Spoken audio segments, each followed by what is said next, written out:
What's up, Sickle Cell Warriors? It's Dr.O and the grind never stops. And today I have a good friend with me who would like to share her story. Her name is Karen, and she's a Sickle Cell Warrior, and she has a lot of information to share in regards to Sickle Cell and her story. So, Karen, could you please do us a favor and introduce yourself? Sure. Thanks, Ike. So my name is Karen Hyppolite.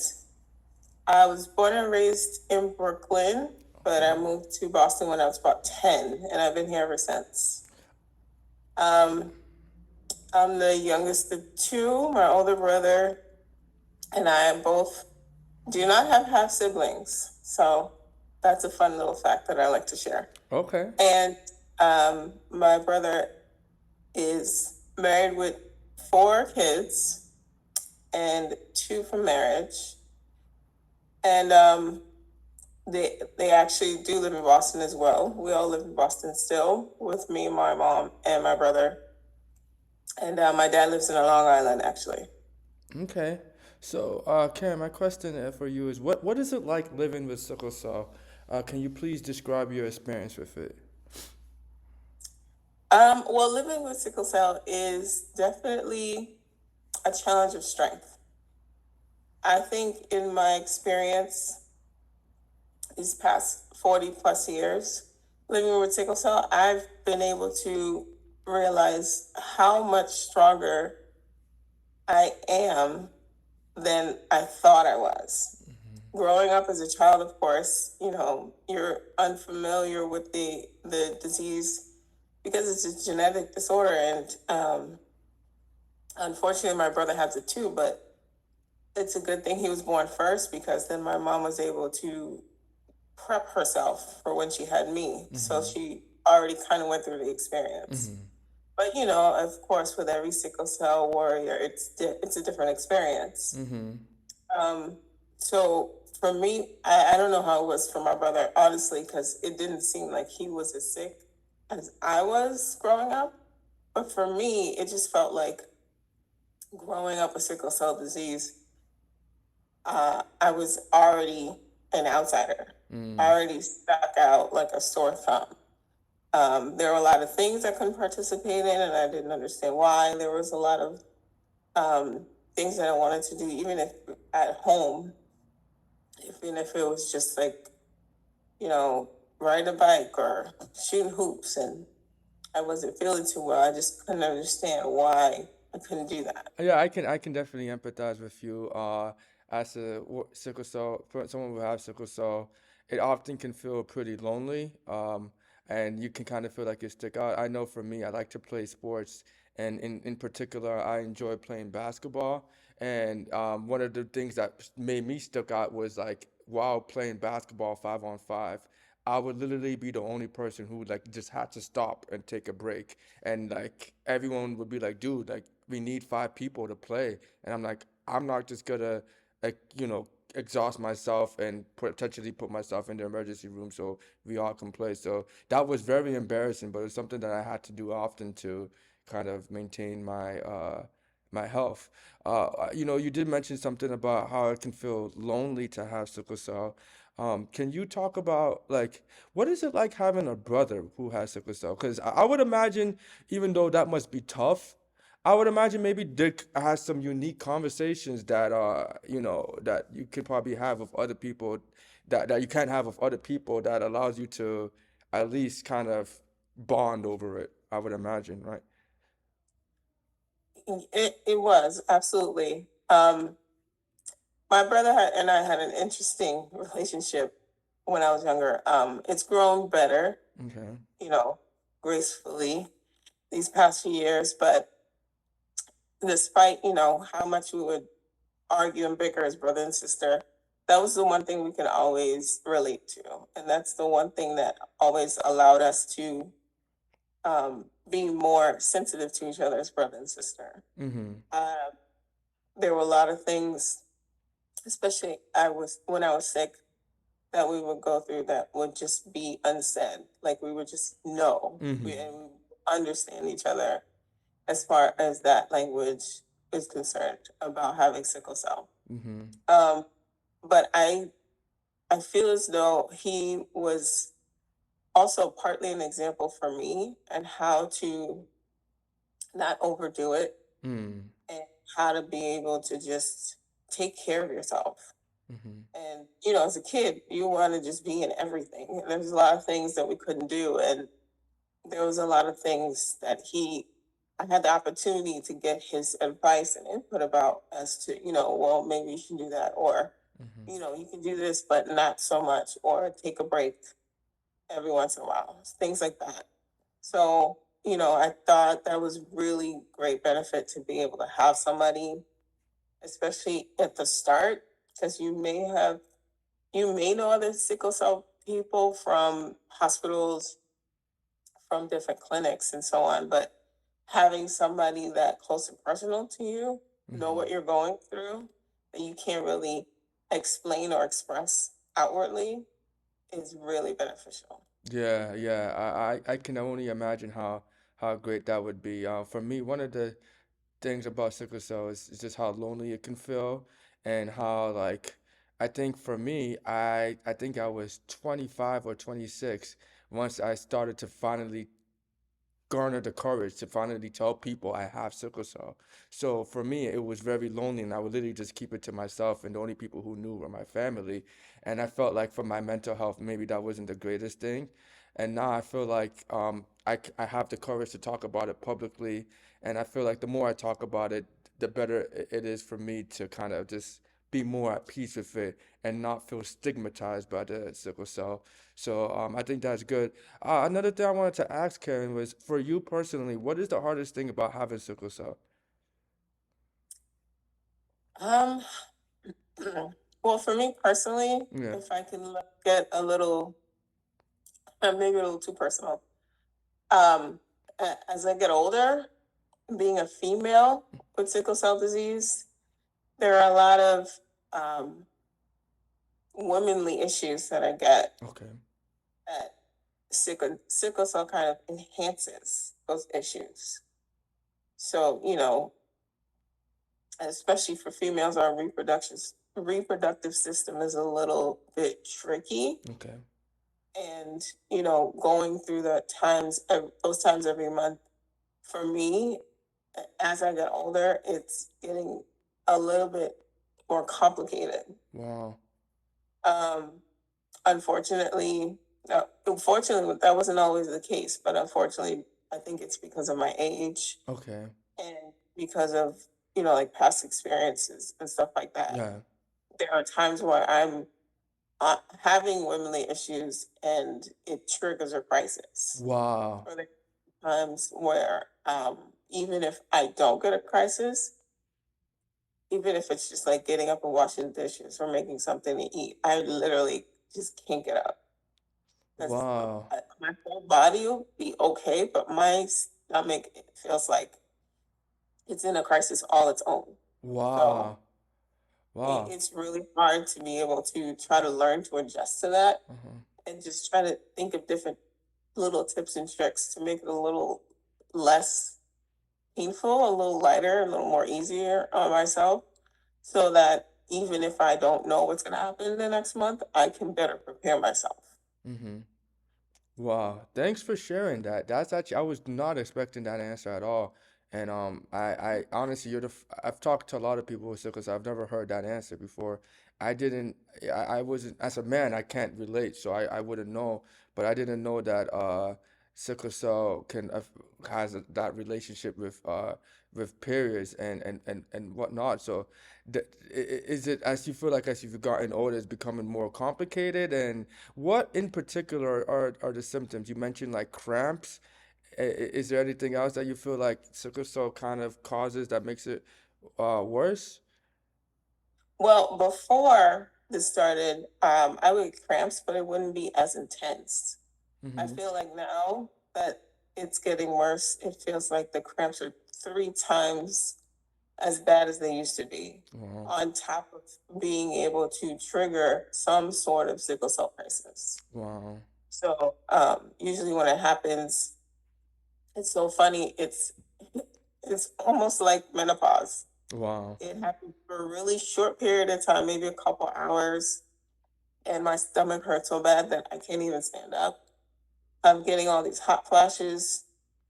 My temperature's hot, my temperature's cold. I'm literally balled up in a fetal position on the floor because I Oh. can't move or do anything else until it passes. Oh. And sometimes I know when it's going to happen, sometimes I don't. Sometimes it can happen anywhere. It can happen if I go to work, if I'm at home, if I'm like at the grocery store. Yeah. It can happen anytime. So Yeah. I just have to be more mindful and vigilant of Wow. taking better care of myself and taking it easy when it comes around. Yeah, and that sounds very difficult, and I can imagine if that happens at like somewhere at like work or like in a public setting, like that probably is really embarrassing or like kind of hard to excuse yourself or even explain why you have to, you know, leave or do something different. It is, and it actually happened at my old job once, and it was a little scary. It was kind of dramatic, but I'm grateful that I had so many coworkers that knew me and understood what was going on and appreciated. Um, I appreciated them just dropping everything to help me, Mm-hmm. and even if it's just like an episode, like it just happens over a few hours, they were willing to do anything they needed to do Mm-hmm. to be able to help me. And it's so funny too because I usually try not to let anyone know because I feel like Dr. Jekyll, Mr. Hyde. One minute I'm walking around, I'm fine, and the next minute I'm crawled up in the fetal position for a couple hours, and Wow. then I get up and fine. You know Wow. what I mean? So Yeah. I Yeah. try to do my best not to bother people Yeah. about it. When it comes, and I can't. If I Yeah. can't move, if I can't do anything, I can't do anything. Yeah. So when that time comes, it sounds like you're in a very, very helpless state and you feel like there's not much that you can do. Is there anything in particular? Nothing? Like no medicine, no kind of change in environment or anything that kind of helps improve the situation? Well, just like for pretty much any woman going through their menstrual issues, if you have a heating pad, or drink a lot of water, or you just trying to get as much rest as you can and take it easy, Mm-hmm.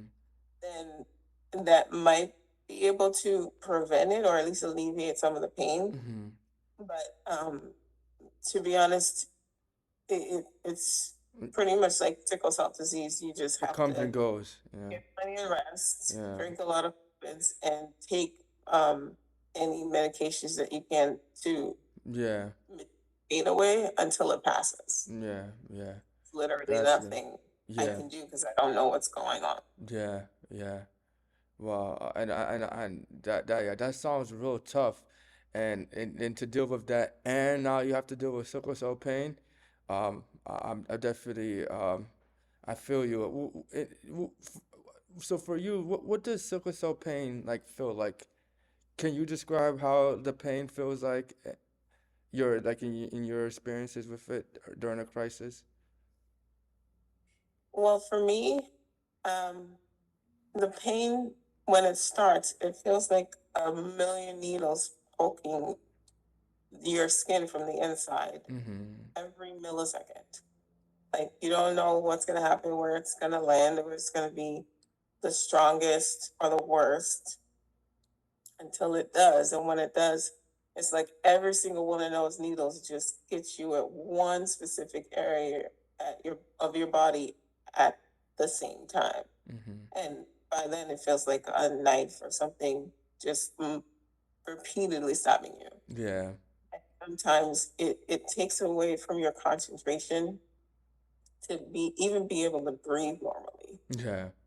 Sometimes you can't move, sometimes you can't think, you just can't function as the Yeah. pain is so severe. Yeah.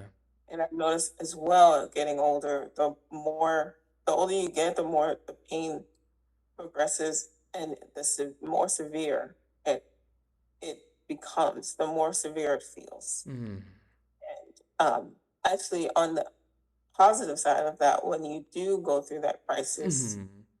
as you get older, if you're able to learn how to manage it better, you can Mhm. get over it quicker, Mhm. which Mhm. is a relief. Mhm. But once you're in it, you can't think or do or say anything Yeah. else but be in it. And it's just like it makes you mute. Yeah. You're just a, a shell of yourself. Yeah, yeah, I can definitely relate, and it's very painful and irritating.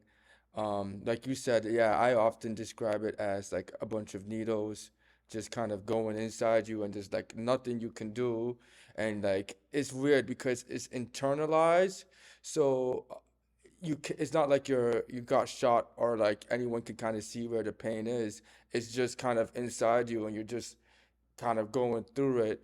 And in that regards, it kind of makes it feel like it's harder for people to empathize with what's going on because even though you're in incredible pain, people can't see it, and so it's kind of like, hey, what's going on? And I definitely know how you feel. For me, sickle cell pain is by far the hardest thing I've ever been through, and I really wish that there was a way for people to not go through it, but unfortunately, we have it, and I think, we have it for a reason, and I feel like, God gives his toughest battles to his toughest warriors. So, you know, I really wish that there was something we could do about it. But I feel like conversations like these kind of give other people hope and encouragement on kind of how to move forward. So one thing I was kind of curious about is because you've been living with this disease for over 40 years. What are some tips and tricks that you have personally learned to help you kind of improve your situation better? Well, for me on a personal level, Mm-hmm. um, I give all the glory to God Mm. for allowing me to be able to live long enough to go through those different trials and pain crises and circumstances to help me learn from them Mm. and grow from them. So I know what to avoid, how to nip it at the bud, or get ahead of it. Mm. Uh, so I give all the glory to God for that. Mm. But as I got older, I also noticed that I was leaning toward the direction of a better diet lifestyle change. Mm. So I went from being a meat eater to being vegan for 5 years now, Wow. and it took me about 10 years to do it. But I think it definitely Wow. completely changed my life. But I think it has single-handedly single-handedly helped me to nu- give my body better nutrients and better Mm. energy that I need to be able to have hopefully shorter and less frequent sickle cell crises Mm. and be able to realize what triggers make it worse for me Mm. so I don't have a sickle cell crisis. Mm. Um, and not only that, it just gives me more energy, makes me more mindful of what I'm eating and what's in it or where it comes from and why I'm eating, what type of vitamins, minerals, nutrients am I Wow. taking it to be able to make me stronger so that I can be a stronger person to handle Wow. what comes with sickle cell disease. So Yeah. Yeah. I think that's the part that I personally feel like has made me become a warrior in this disease. Mm. Wow, that is very interesting. I've never gone vegan. I don't know if I could do that, but I'm very curious to learn how that was able to help you with your sickle cell, and like how were you able to maintain being a vegan for so long? You said 5 years, right? Like that's pretty impressive. How were you able to be so disciplined, and how have you noticed like your change in diet and going into becoming a vegan like affect your sickle cell health, you know? Um, well, I agree with you. It's not for the faint of heart. Yeah. And like you said, There's not many people that can see themselves doing it. And I didn't see it either, especially with my love for pork. But um, I saw I saw the bigger picture Okay. that God allowed me to see in being able to change my diet and being able to be solid in my why helped me to continue to progress by his grace to be able to get to that point. And Mhm. honestly, I didn't think it was going to be vegan. I thought it was going to be just, I mean, less meat or hopefully no meat at all. For I was pescatarian for like 2 years because I love Wow. seafood. So it's a work in progress. Yeah. It was a lot of patience. It was a lot of forgiveness for myself. If I like slipped or I had like a cheat day or something, it was a lot of different things that I had to learn to be able to relearn how to cook and learn how to be able to cook it in a way where I like it. It Mhm. has more flavor, it has texture. Mhm. It's something I'll be able to be okay with Mhm. going Mhm. forward. So there's Mhm. a lot of little nuances about it that you have to be able to be comfortable with in order to move forward. But I never move forward in regret. Yeah. And if I ever had a craving, I would just be, all right, how can I finagle this to make this my own without having to go back to eating pork or eating poultry or eating seafood? Yeah. And so far it's worked for me. Yeah. That's awesome. I'm really glad that you shared that story. One of the things about this channel is that like I like to bring different people on to talk about their experience and kind of talk about different ways that they manage their sickle cell so other people can get different perspectives, instead of just constantly hearing my own because I'm just one person and what might work for me not work for you, but what might work for you might work for them, So I think it's glad that I'm really glad that you shared that, and I'm hopefully other people might consider going vegan if they feel like it will also help them too. Another question I did have for you, Karen, is one of the another thing that's kind of tough about having sickle cell is your relationship with your mental health. There's this statistic that's sad, but uh, people with sickle cell are 4 times more likely to be depressed, and I can definitely understand why. I wouldn't say I really suffered from depression, but when I am in a crisis, I'm definitely not my happiest, and it definitely weighs down on my mood. How do you go about dealing with your sickle cell and your mental health? Have you ever had episodes of depression or whatnot? And just in general, what do you do to kind of make sure that your mental health is kept in check? Well, yes, I have had issues with depression and mental health, Mm-hmm. especially as far as sickle cell is concerned. Um, I I remember, especially when I was younger, it hit me more because I didn't know how to communicate. I Mm. was already an introverted person. I was like the quietest in my family, so I didn't really know how to say anything. And if I did, it wasn't really my place to talk, so Mm. to speak. So,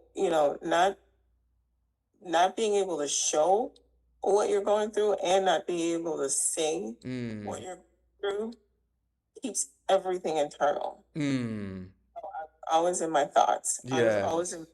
I was always making up all these stories and assumptions and innuendos in my mind Yeah. that kept me from actually being able to express that and Yeah. both my mind and my soul healthier. Yeah. But, by the grace of God, I was able to be more communicative with what I'm feeling, especially in a crisis, Mm-hmm. with what I'm feeling, what I need, what I'm thinking about, what I'm going through, and the help that I need to be able to be better, both physically and mentally. Mm-hmm. Because it's not really something that you think about, especially when you're younger and going through sickle cell. You're still trying to figure out what it is that your body's doing to you. Yeah. Yeah. But as you get older and you become more of your own person, you begin to develop more of your own personality and your own understandings. you're able to communicate more, even if it's in a negative way. It's Mm-hmm. still communication. But because of that, I've been able to learn how to communicate in a more positive way, and in a way, in a in a healthier environment, in a way that expresses how I'm feeling, or what I'm thinking, or what I'm going through, without offending anyone else, Mm-hmm. or making them feel like they're dumb, or they're foolish because they don't understand what I'm talking about. Mm-hmm. Um, and just being able to continuously express myself, because Mm-hmm. sometimes, you may be blessed with friends and family that get it, that have been there, that have supported you, or even like me and my brother that know what you're going through. But like, for instance, with my menstrual issues, there's certain things that I can talk to my brother about, but that's something he can't relate with me about. So I have to learn how to explain that to him in a way he Mm-hmm. can understand that. Mm-hmm. So being able to communicate more and consistently is something that has really helped my mental health. Wow, that's all. Yeah, I'm glad to hear that.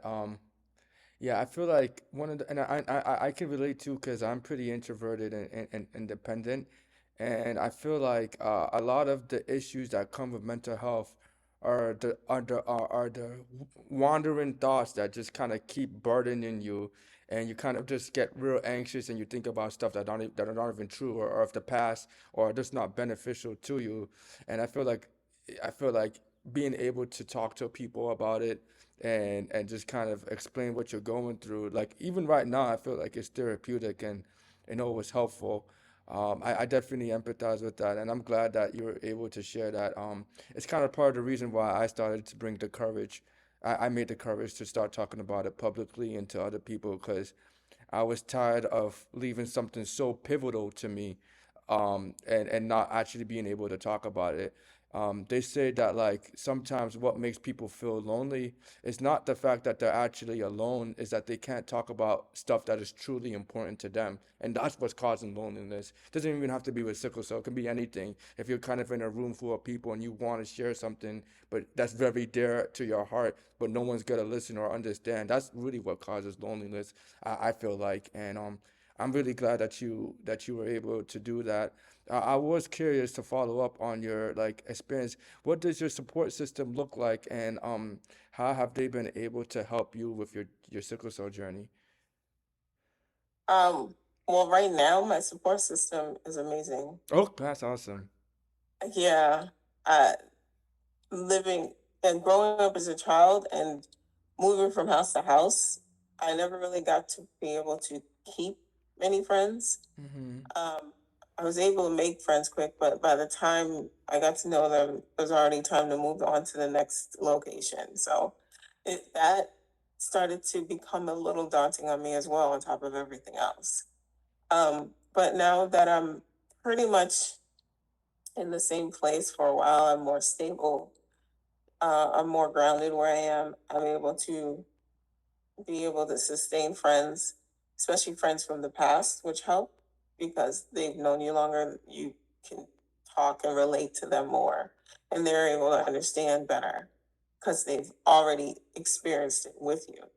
But not only that, but just new people like my friend circle of friends from my new church, or the friends that I acquired from work, or people that I've met even through the sickle cell organizations, or the hospital or the clinics that also have sickle cell disease. Just meeting so many different people from so many different races and stages and walks of life, especially in their sickle cell disease, has been an amazing thing. And not only just to support me, but for me to be able to support them. Because, Mhm. like you said, it's good to be able to hear other people's testimonies, people's stories, and what they go through, Mhm. because no one situation, no one person is different. Mhm. And no one sickle cell warrior is the same. Mhm. Mhm. Everyone has their own understanding, their own trajectory in this disease, and their own experience that they've gone through or Mhm. going through. Mhm. And it's beneficial for us to share it together. For sure. So I've always had my family, which I'm so grateful for. Like my brother, my mom, they're pretty much my rock. And, all my other aunts and uncles and cousins that know what we go through. But to have friends like that, to have people like that around you that know you, that love you, that understand you, that support you, and that allow you to be yourself, Mm-hmm. no matter what you're going through, or no matter how you're feeling, is an amazing thing. And I'm grateful to God to have that. Yeah, yeah. I'm really grateful that I'm happy for you that you have a great team of people who understand. I can only imagine having to deal with sickle cell alone and having no family or friends. I don't know what that's like, but I feel like that would make things in life like 10 times more difficult because it's like once you're going through that crisis, you're in like such a helpless state that like you're just kind of like bottled up, like you said, in the floor, and then there's no one to help you or cater to you or even care to help. Like that must be very terrifying. One a thing that I also wanted to ask you was because you know when I was younger, this was kind of an issue of mine. Now it's not as much of an issue, but you seem like you're pretty good with it. Is how do you find yourself meeting so many people with sickle cell? Like, for me, that was kind of something that until I got older, I wasn't really able to. I didn't really know many people with sickle cell. I think, I probably the first time I met someone with a sickle cell was like 23 or 24. And so it was kind of uh, not common for me to meet people with sickle cell. But you seem to know so many sickle cell warriors. How do you go about finding them and connecting with those people? Um, to be honest, thinking about it, growing up, I I credit that to God, Mm. and I because I half the people that I know with sickle cell before, going to MGH before the sickle cell clinic in Boston at Mass General Hospital. I just met so many different people that either had a family member that had sickle cell disease or they had it themselves. And I was like, this can't be a coincidence because they're Yeah. like everywhere. I would move and I find them. I went to college and I found them. Wow. I went to different jobs and I found them. So I'm like, what? They must be gravitating toward me or something because Wow.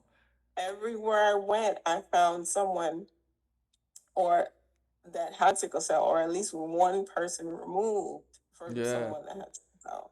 Yeah. And I feel like the first person that I knew that had sickle cell disease when I was younger was my cousin, um, his college mate, who was also his frat mate. He has sickle cell disease. Wow. So it was nice to be able, I didn't know him, but he had an accident and it was bad.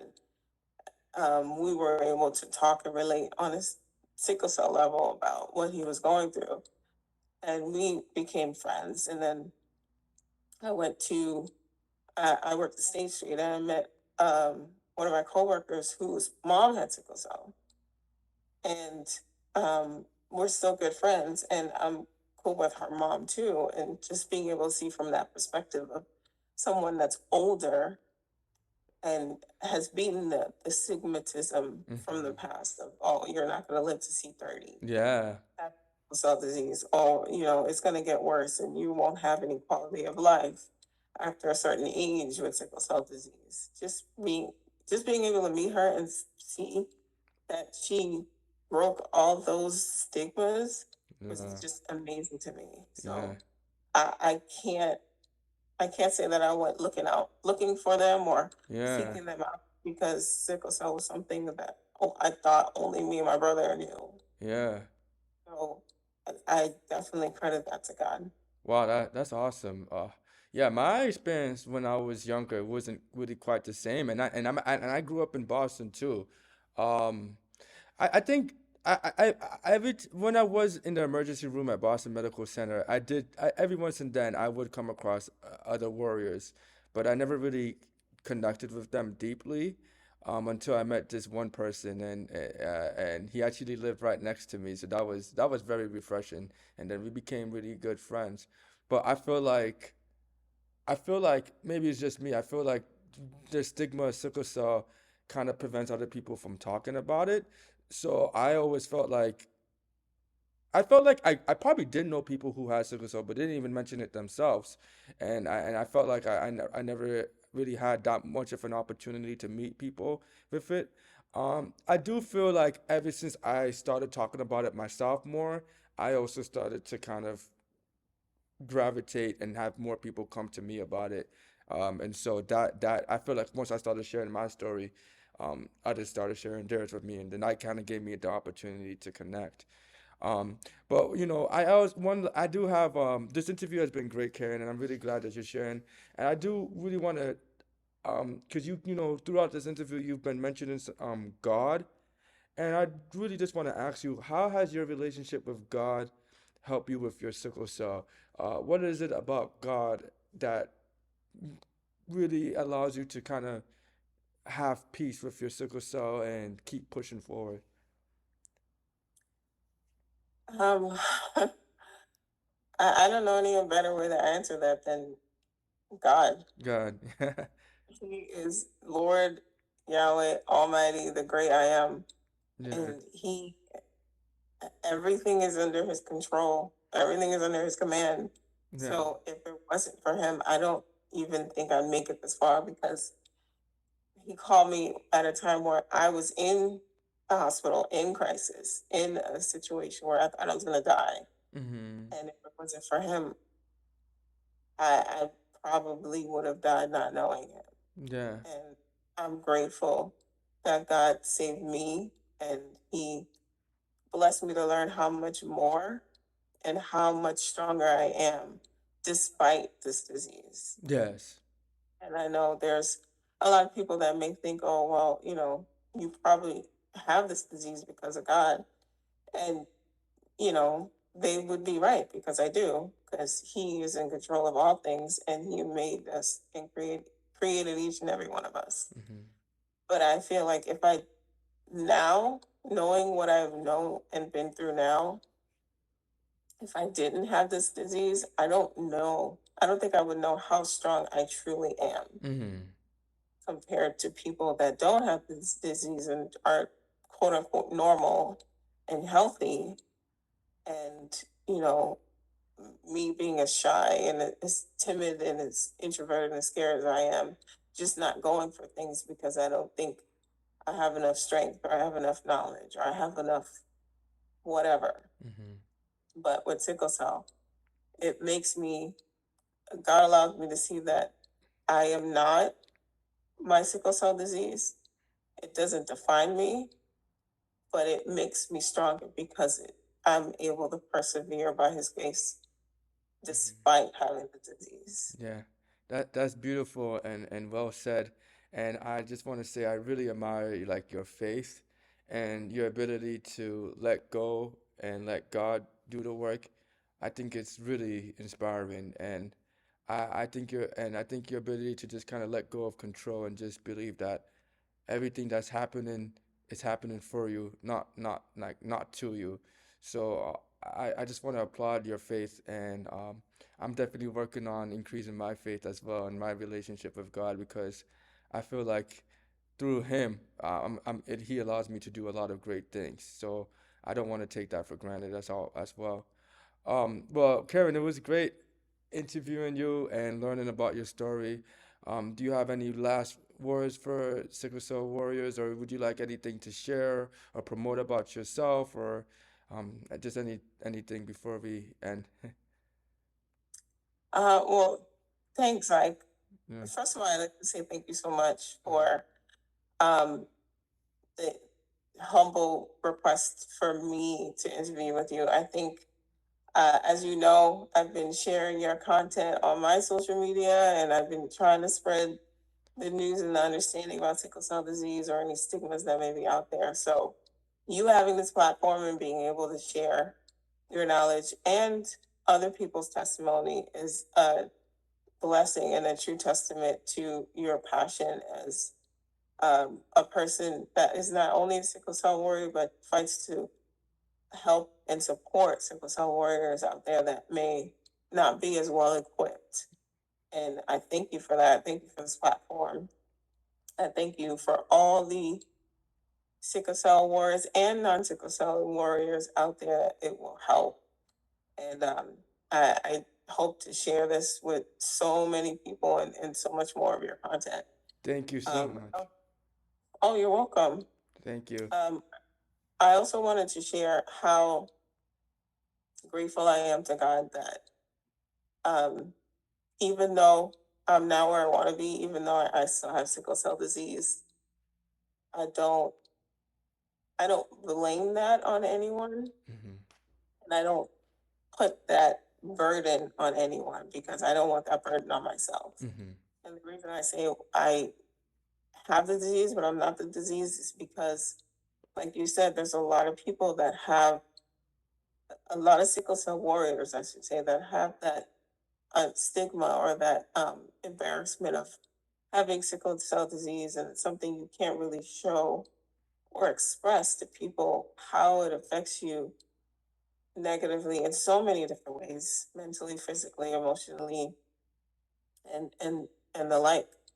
But I just want to let sickle cell warriors know that you are not just a person with sickle cell disease. You are a warrior because despite having sickle cell disease, you are valued, you are loved, and you are a person that was fearfully and wonderfully made by God. And you, no matter what you're going through, you have a plan and a purpose from God that He wants you here. There's a reason you're here. And no matter what you're going through, I just pray that everyone doesn't give up, that they keep going and they keep finding ways to take that one step forward every day, even if it's a little step, whether it's changing your circle, changing your understanding, getting more information on sickle cell disease or what treatments are out there. There's still so many things that are coming up out here now that are helping to benefit sickle cell warriors in their quality of life, in their extension of life. And, there is hope because God may allow this to happen, but He blesses us with the hope to persevere. And that's why we are warriors. So I just encourage everyone to stay strong, stay together, stay connected, even if it's not just other sickle cell warriors, with your family, your friends, your community, whoever you need to be able to help you and can understand and even relate to you on the smallest level of what you're going through. And we are all here for each other, and we should all be loving and supporting each other and helping each other as best we can, which is what we try to do, especially with our group um, that Ike and I and Taina and Olade are in. And we try to give you the most information and better equip you to be able to do what you need to do to continue to be a sickle cell warrior. And I just pray that you don't lose hope, don't give up, and hold on to the Lord and let Him see you through this. Yeah, that was really well said, and thank you for sharing those beautiful words of inspiration. I'm sure it will resonate with a lot of people, and I think a lot of people will be excited and grateful to be able to watch this interview and see a woman like yourself carry yourself so gracefully. Thank you.